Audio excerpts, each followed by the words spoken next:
Hello friends, welcome to Rainbow Flavors.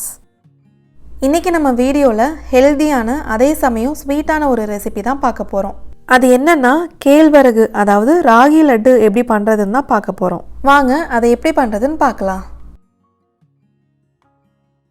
First நம்ம ராகி மாவை வறுத்தெடுத்துக்க போறோம். அதுக்கு panல 1 டேபிள்ஸ்பூன் அளவுக்கு நெய் சேர்த்துக்கலாம்.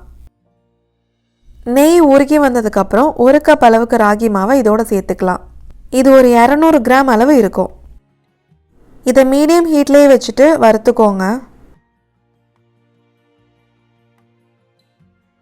நல்ல வாசம் வரும், அது வரைக்கும் இதை நம்ம வறுத்துக்கலாம். 3 to 4 நிமிஷம் வறுத்திங்கன்னா வாசம் வர ஆரம்பிக்கும்.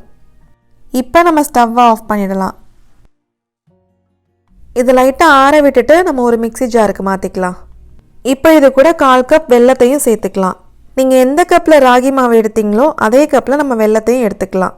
இதுக்கு பதிலாக நீங்கள் நாட்டு சக்கரை கூட யூஸ் பண்ணிக்கலாம். வாங்கும் போது நல்லா சுத்தமானதாக பார்த்து வாங்கிக்கோங்க. ஏன்னா நம்ம வெல்லத்தை டைரெக்டாக மிக்சர் ஜாரில் தான் போட்டு அரைக்க போகிறோம். அடுத்து இது கூட ஒரு 7-8 பேரிச்சம்பழத்தையும் சேர்த்துக்கிறேன். அடுத்து இதோட சேர்த்து அரைக்கிறதுக்கு நம்ம நட்ஸும் ரெடி பண்ணிக்கலாம். அதுக்கு பேனில் 2 டேபிள் ஸ்பூன் அளவுக்கு நெய் சேர்த்துக்கலாம். நெய் ஹீட் ஆனதும் அது கூட 1 கைப்பிடி அளவுக்கு வேர்க்கடலை, 10 முந்திரி, ஒரு 10 பிஸ்தா, 5-6 பாதாம் இது நம்ம வறுத்தெடுத்துக்கலாம். இந்த நட்ஸ் எல்லாம் சேர்த்தே ஆகணும்னு அவசியம் இல்லை. உங்ககிட்ட என்ன நட்ஸ் இருக்கோ அதை மட்டுமே நீங்கள் சேர்த்தாவே போதும். உங்ககிட்ட வேர்க்கடலை மட்டும்தான் இருக்குன்னா அதை மட்டுமே வச்சு செய்யலாம். இப்போ நட்ஸ் எல்லாம் நல்லா வறுபட்டுருச்சு. இதை நம்ம இப்போ மிக்சர் ஜாருக்குள்ளேயே சேர்த்துக்கலாம். அப்படியே அந்த வறுத்த நெய்யோடவே சேர்த்துக்கோங்க.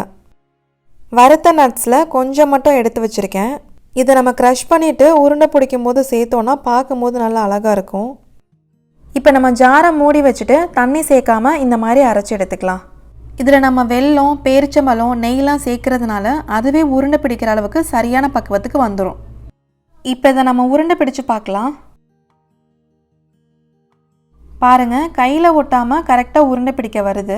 சப்போஸ் உங்களுக்கு உருண்டை பிடிக்க வரலனா எக்ஸ்ட்ரா 1 ஸ்பூன் நெய், பேரிச்சம்பழம் சேர்த்து அரைச்சிங்கன்னா பர்ஃபெக்டாக உருண்டை பிடிக்க வந்துடும். இப்போ இதை நம்ம ஒரு பவுலுக்கு மாற்றி வச்சிடலாம். இது ஓரளவு சூடாக தான் இருக்கும். சூடாக இருக்கும் போதே உருண்டை பிடிக்க ஸ்டார்ட் பண்ணிடலாம். இப்போ நம்ம வறுத்த நட்ஸை சின்ன உரல் வச்சு இந்த மாதிரி 1க்கு பாதியாக இடித்து வச்சுக்கலாம். இதை நம்ம இப்போ உருண்டை பிடிக்கிற மாவோடையே சேர்த்துடலாம். சேர்த்துட்டு மிக்ஸ் பண்ணி விட்டுடலாம். இது மாதிரி சேர்த்து உருண்டை பிடிக்கும்போது சாப்பிட்றதுக்கு இடையில கடிப்பட்டு ரொம்ப டேஸ்ட்டாக சூப்பராக இருக்கும். இப்போ இதை நம்ம உருண்டை பிடிச்சிடலாம். எந்த அளவுக்கு நமக்கு சைஸ் தேவையோ அந்த அளவுக்கு நமக்கு சின்னதாவோ பெருசாவோ நம்ம இந்த மாதிரி உருண்டை பிடிச்சிக்கலாம். இதை உருண்டை பிடிக்கும் போது நம்ம கையில் நெய் எதுவும் அப்ளை பண்ண தேவையில்லை. ஆல்ரெடி நம்ம வறுக்கும் போது நெய் சேர்த்தோம்ல, அந்த நெய்யே நம்ம உருண்டை பிடிக்கும் போது வெளியாகி வரும். இப்போ நம்ம உருண்டை பிடிச்சாச்சு. இதை நம்ம வேறு பிளேட்டுக்கு மாற்றி வச்சிடலாம். இதே மாதிரி நம்ம எல்லா மாவுலையும் ராகி லட்டை பிடிச்சி வச்சிடலாம். இது நம்ம டெய்லி சாப்பிட்டுட்டு வந்தால் உடம்புக்கு ரொம்ப நல்லது. குழந்தைங்கள்லேருந்து பெரியவங்க வரைக்கும் இதை யார் வேணாலுமே சாப்பிட்லாம். நல்ல ஒரு ஹெல்த்தியான ரெசிபி. இதை நீங்களும் ட்ரை பண்ணி பார்த்துட்டு உங்கள் கமெண்ட்ஸை சொல்லுங்கள். உங்களுக்கு இந்த வீடியோ பிடிச்சிருந்தா மறக்காமல் சேனலையும் சப்ஸ்கிரைப் பண்ணுங்கள். தேங்க்யூ.